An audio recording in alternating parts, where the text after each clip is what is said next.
For decades, California has been marketed as a place where ambition turns into opportunity, a state where innovation thrives, industries are born, and economic growth seems almost inevitable. From Silicon Valley to Hollywood, California has represented the promise that hard work and creativity can lead to success. But beneath that image lies a reality that millions of residents now face every single day. The simple act of finding a place to live has become one of the most difficult challenges of modern life. When people hear that California's housing market is unaffordable, the word itself barely captures the scale of the problem. This is not just about expensive homes or luxury real estate listings. It is about how an entire housing system drifted so far away from the financial reality of its residents that even stable, middle-class incomes no longer guarantee security. In much of the country, homeownership is still viewed as a reachable milestone. In California, it increasingly feels like a privilege reserved for a shrinking portion of the population. Teachers, nurses, public workers, service employees, and even many professionals with college degrees find themselves permanently priced out of the communities they serve. This reality creates a quiet but powerful shift. People stop planning for ownership and start planning for survival. Renting becomes permanent. Moving farther away becomes necessary. Stability turns into uncertainty. At the core of this crisis is a simple but devastating imbalance. California does not build enough housing, and it hasn't for a very long time. Every year, demand for housing continues to grow. Jobs attract workers, universities bring students, families put down roots. Yet housing supply fails to keep pace. This constant pressure ensures that competition never truly disappears, even during economic slowdowns. This shortage did not appear overnight. It is the result of decades of policy decisions layered on top of one another. Zoning restrictions limited density. Environmental review processes lengthened timelines. Local opposition slowed or stopped projects entirely. Over time, building housing in California became slow, expensive, and politically risky. In many cities, constructing new housing means navigating years of approvals, public hearings, environmental reviews, and potential lawsuits. Each delay adds cost. Each requirement adds uncertainty, and every additional expense eventually gets passed on to buyers and renters. Developers are not slow because they choose to be. They are slow because the system demands it. By the time a housing project finally breaks ground, land prices have often risen.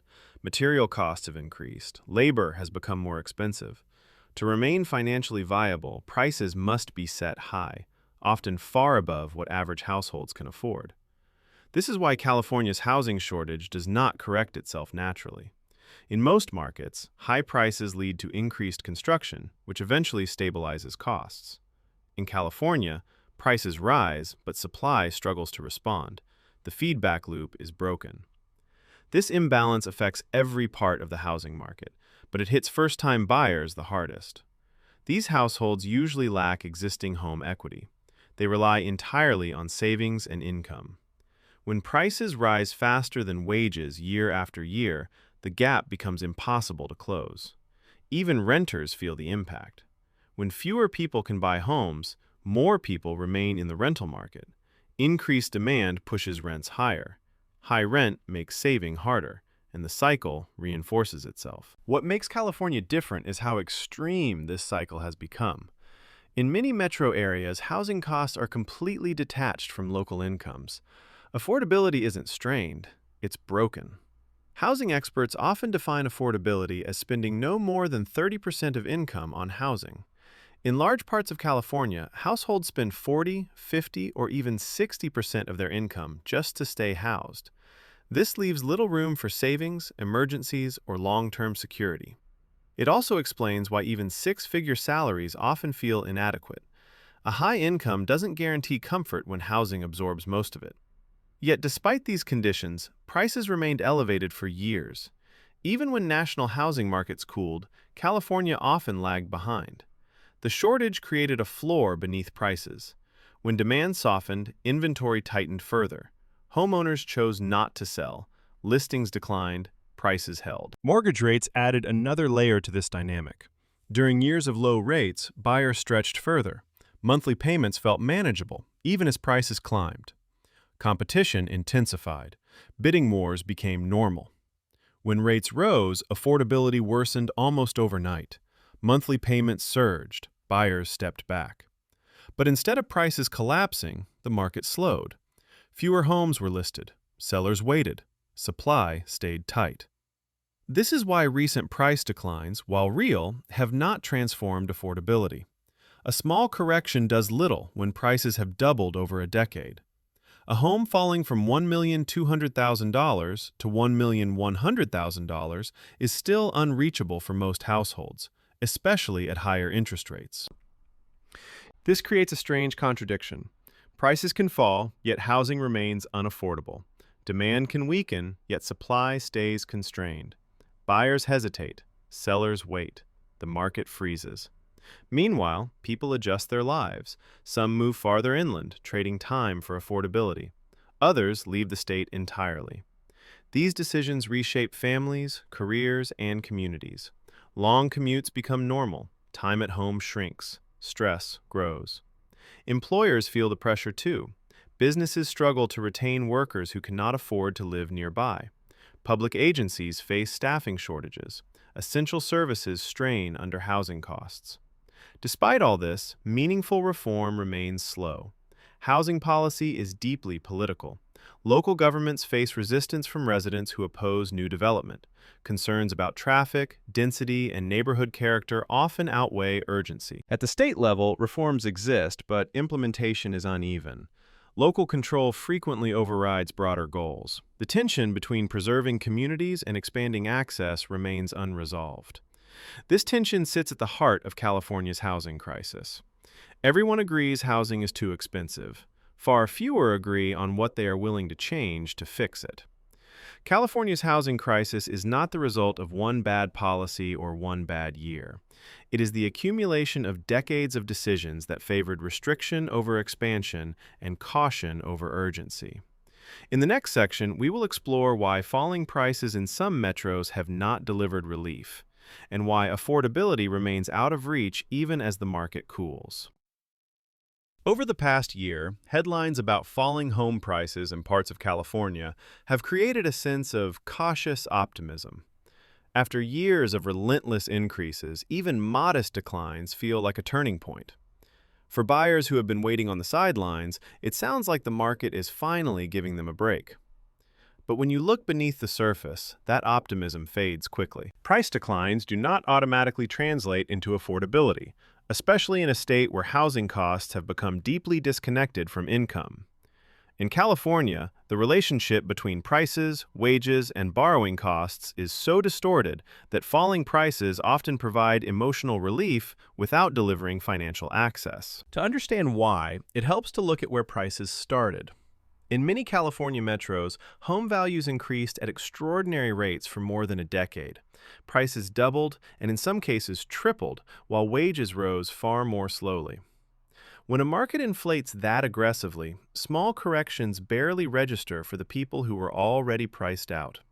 A 5 or even 10% drop may sound meaningful, but when prices are starting from historic highs, affordability barely improves. A home that costs $1 million today is still unattainable for the majority of households, even if it sold for $1.1 million last year. This is the reality facing buyers in places like San Jose, San Diego, and large parts of the Bay Area. Recent data shows that some of these metros have experienced year-over-year price declines. Demand has cooled. Competition has eased. Bidding wars are less common. But despite these changes, most households still cannot qualify for a mortgage on a median-priced home. The primary reason is interest rates. During the years when California home prices surged, mortgage rates were unusually low. Buyers could stretch their budgets because monthly payments remained manageable.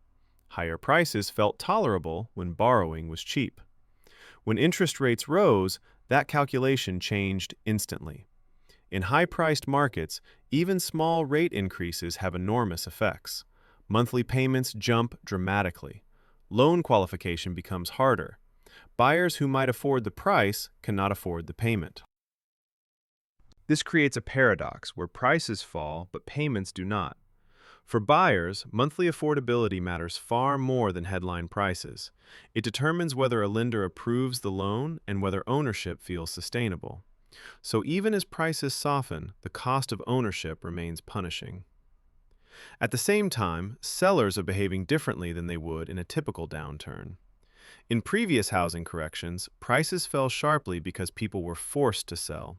Job losses increased, foreclosures rose, inventory flooded the market. That dynamic is largely absent today. Most homeowners in California are locked into low mortgage rates from earlier years. Selling would mean giving up those rates and replacing them with much higher ones. For many, it makes more sense to stay put than to move. This rate lock effect has dramatically reduced inventory. Fewer homes are listed, fewer transactions occur. Supply tightens even as demand cools. As a result, price declines remain shallow and uneven. Some neighborhoods adjust, others remain stubbornly expensive. Entry-level homes remain scarce. Buyers feel stuck, sellers feel stuck. The market slows rather than resets. This is why affordability metrics remain grim. The share of income required for housing remains historically high. Mortgage payments consume too much income for too many households. For first-time buyers, the situation is especially bleak. These buyers typically lack home equity. They rely on savings and income alone. High rents make saving difficult, high rates make borrowing expensive, and limited inventory keeps competition intense at the lower end of the market. As a result, many buyers delay ownership indefinitely. Waiting becomes a strategy, but it is not a neutral one.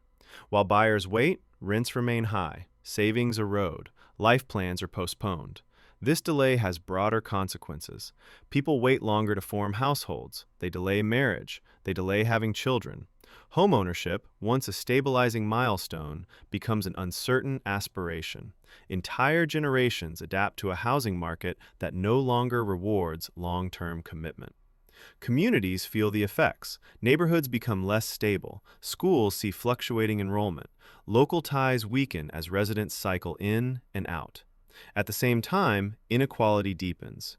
Those who already own homes benefit from appreciation and fixed housing costs. Their equity grows. Meanwhile, renters face rising rents and limited access to ownership. This creates a widening divide between owners and non-owners, a divide that increasingly shapes wealth, opportunity, and security. Geography intensifies this divide. Coastal metros remain largely inaccessible to middle-income buyers. Inland areas offer lower prices, but often at the cost of long commutes, fewer job opportunities, and limited infrastructure. Some households accept these trade-offs. Others leave the state altogether. Outmigration has become a defining feature of California's housing story. While the state continues to attract high earners, many middle-income residents relocate to states where housing costs align more closely with wages. This doesn't mean California is emptying out. It means the population that can afford to stay is changing. Over time, this reshapes the economy. Service sectors struggle to staff positions. Public agencies face hiring challenges. Essential workers commute longer distances or leave entirely. Housing costs ripple outward, affecting everything from traffic congestion to public health. Against this backdrop, political pressure grows. Voters demand solutions. Policymakers debate reforms. But the gap between short-term fixes and long-term solutions remains wide. Lower interest rates could help, but they may also reignite price growth. More supply could ease pressure, but it faces resistance. Tax policy can redistribute resources, but it cannot create housing on its own. This is the trap California faces. Prices fall slightly.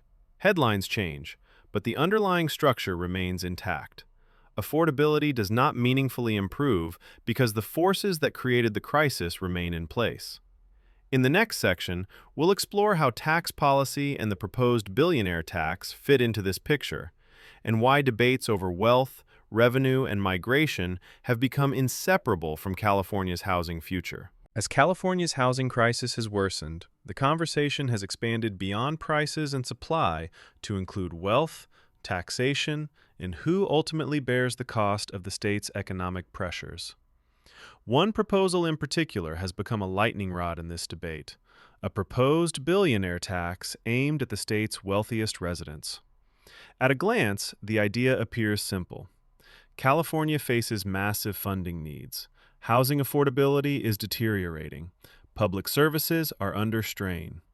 Taxing extreme wealth seems, to many, like a way to raise revenue without further burdening middle and lower income households. But the reaction to this proposal reveals how deeply housing, wealth, and migration are intertwined in California. Reports suggest that even the discussion of a billionaire tax has influenced behavior among some ultra-wealthy residents.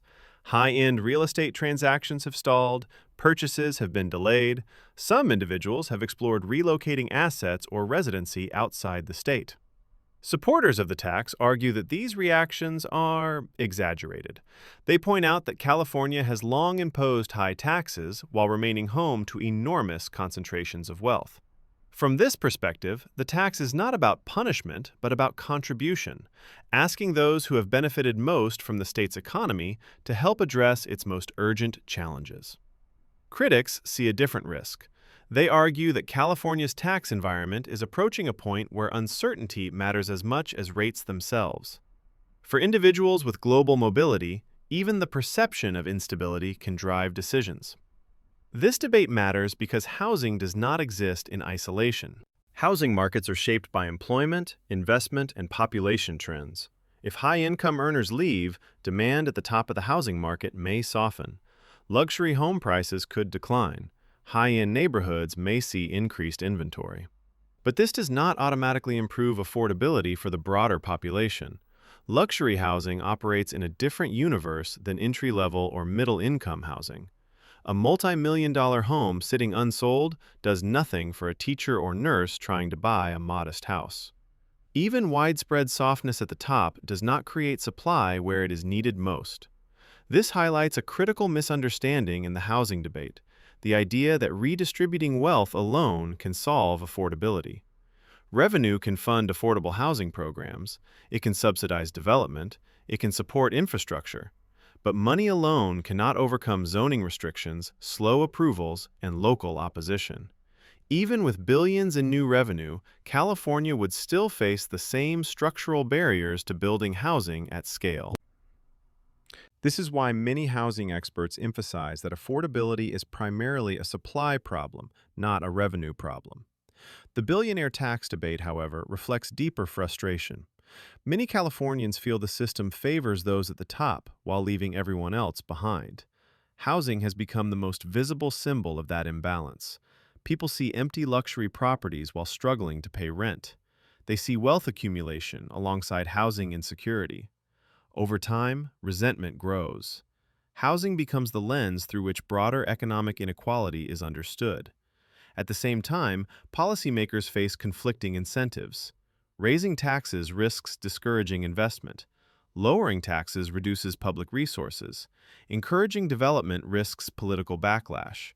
Restricting development worsens affordability. California's political system is pulled in multiple directions at once. Migration trends complicate the picture further. For years, California has experienced net outmigration, particularly among middle-income households. Many people move to states where housing costs are lower and income stretches further. This trend accelerated as remote work reduced the need to live near job centers. Some interpret this as evidence that California is losing its appeal. Others argue it is a natural rebalancing, with outmigration offset by continued inflows of high earners and immigrants. What is clear is that housing costs play a central role in these decisions. People rarely leave places they love unless they feel financially cornered. When housing consumes too much income, quality of life erodes. Stress rises. Long-term planning becomes difficult. For those who stay, compromises become permanent. Smaller homes, longer commutes, shared housing well into adulthood. These adjustments allow people to remain in California, but they also change how communities function. From a policy perspective, migration presents a paradox. If demand weakens, prices may soften. But if supply remains constrained, affordability still does not improve. At the same time, high-income newcomers can offset population losses while sustaining demand at the upper end of the market. This reinforces inequality within housing outcomes. In this context, the billionaire tax becomes symbolic. It represents a desire to rebalance the system, to acknowledge that market forces alone have failed to deliver equitable results. But symbolism does not build homes. This is why housing economists consistently caution against focusing too heavily on taxation while neglecting structural reform. Taxes influence behavior at the margins. Housing supply determines outcomes at scale. California's housing shortage is measured in millions of units. Closing that gap requires sustained, large-scale construction over many years. That kind of expansion requires difficult political choices. It means allowing more density near jobs and transit. It means faster approvals and fewer legal bottlenecks. It means limiting the ability of narrow local interests to block projects that serve broader needs. These reforms are controversial because they challenge local control. Communities that benefit from scarcity often resist change. Homeowners who have seen property values rise fear that increased supply could threaten their wealth. This creates a political imbalance. Those who benefit from high prices are often the most organized and vocal opponents of development. Those who need housing the most have the least influence over local decisions. Tax policy alone cannot correct this imbalance, but ignoring inequality would also be a mistake. Housing affordability is not just an economic issue. It is a question of fairness, access, and opportunity. As debates over wealth and taxation continue, they point toward a deeper question California must answer. What kind of state does it want to be? A place where opportunity narrows as wealth concentrates? Or a place willing to confront entrenched interests to restore balance? The answer will shape housing outcomes more than any single tax or policy proposal. In the final section, we'll bring everything together. We'll look at what the future may hold for California's housing market, what realistic reform might look like, and what all of this means for everyday people trying to plan their lives in an increasingly uncertain environment. California's housing crisis did not emerge overnight, and it will not be resolved quickly. That reality is difficult to accept, especially for people who feel stuck, waiting for relief that never seems to arrive. But understanding this truth is essential, because it reframes how the future should be viewed, not as a sudden correction, but as a long process of structural change. Too often, housing conversations focus on short-term signals, a dip in prices, a change in interest rates, a new policy proposal. While these factors matter, they do not determine the long-term trajectory of affordability. What matters most are the underlying systems that govern how housing is approved, built, and distributed. The future of California's housing market depends less on market cycles and more on whether the state is willing to confront the structural limits it has accepted for decades. These limits are embedded in zoning laws, approval timelines, environmental review processes, and political incentives that reward resistance over expansion. One of the most critical challenges California faces is aligning housing growth with job growth. Employment remains concentrated in coastal metros and major urban centers, yet housing production in these areas remains constrained. This imbalance forces workers into impossible choices: pay extreme housing costs, endure long commutes, or leave altogether. For years, policymakers have attempted to manage this imbalance with incremental reforms. Pilot programs are launched, incentives are offered, narrow changes are passed. But the scale of the housing shortage demands something far more ambitious. Incremental change cannot resolve a deficit measured in millions of homes. Meaningful reform would require increasing housing density in high-opportunity areas, particularly near transit and job centers. It would require dramatically reducing approval timelines so that housing can respond to demand in real time. It would also require limiting the ability of small groups to block projects that serve broader public needs. These changes are politically difficult because they challenge long-standing ideas about local control and neighborhood preservation. Many communities fear that new housing will disrupt character, increase traffic, or reduce property values. These concerns often dominate public hearings, even as affordability worsens statewide. Yet without reform, the outcome is predictable: Prices remain elevated, rents stay high, home ownership becomes inaccessible for younger generations, inequality deepens. Interest rates will continue to shape the market, but they are not a solution. If rates decline significantly, demand will return. Buyers who have been waiting will re-enter the market. Competition could intensify. Prices could stabilize or rise again, especially if supply remains limited. This creates a dangerous scenario where lower rates reignite the same dynamics that caused the crisis in the first place. On the other hand, if rates remain elevated, affordability may continue to deteriorate even if prices soften. High borrowing costs can block ownership regardless of price levels. This is why housing experts emphasize that interest rates influence timing, but supply determines outcomes. California's challenge is not simply to cool the market, it is to rebalance it. That rebalancing will not feel comfortable. It may involve slower price growth. It may involve modest declines in some areas. It may involve rethinking how land is used and who gets to decide. But without that adjustment, the current system remains unsustainable. For everyday Californians, this uncertainty makes long-term planning incredibly difficult. People are forced to make life-altering decisions in an environment that feels unstable. Should they buy now or wait? Should they rent indefinitely? Should they move farther away or leave the state entirely? There are no universal answers. Housing decisions are now deeply personal, shaped by income, family needs, job stability, and tolerance for risk. What is clear is that housing is no longer just a financial decision. It is a lifestyle decision, a mental health decision, a decision about belonging. Communities feel the consequences as well. Schools adjust to shifting enrollment, local businesses adapt to changing populations, public agencies struggle to recruit workers who can afford to live nearby.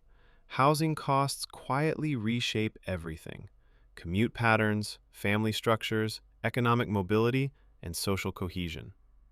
This is why the housing conversation cannot be reduced to market statistics or political slogans. It is about whether California remains a place where opportunity is broadly accessible or increasingly limited to those with wealth or exceptional income.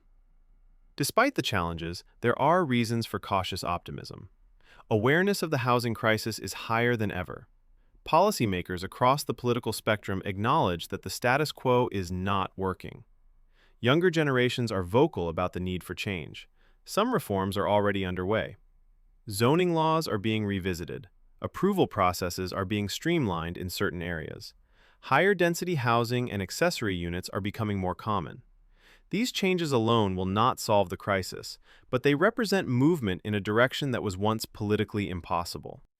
The next decade will likely define California's housing future. The choices made now about land use, infrastructure, taxation, and growth will shape affordability for generations. If the state commits to sustained reform, housing could gradually realign with incomes. Ownership could become attainable again for more households. Communities could regain stability. If it does not, the divide between those who can afford California and those who cannot will continue to widen. Housing is not just about buildings. It is about whether people feel they have a future where they live. California's housing crisis is ultimately a test of priorities, a test of whether economic success can coexist with accessibility, a test of whether growth can be inclusive rather than exclusive. The outcome is still uncertain, but ignoring the problem is no longer an option. If you've made it all the way to the end of this video, thank you for spending this time with me. Housing is one of the most personal economic issues we face because it affects where we live, how we live, and what kind of future we imagine for ourselves and our families. If this breakdown helped you better understand what's happening in California's housing market, make sure to like this video so it reaches more people, and subscribe to the channel for more long-form analysis on housing, the economy, and real-world trends that actually matter. I'd really like to hear your thoughts, so leave a comment below. Do you think California can realistically fix its housing crisis? Or has affordability permanently slipped out of reach for most people? Your perspective matters, and these conversations shape how we think about the future. Be sure to like, subscribe, and turn on post notifications to stay updated every time we upload a video. Thanks again for watching, and I'll see you in the next video.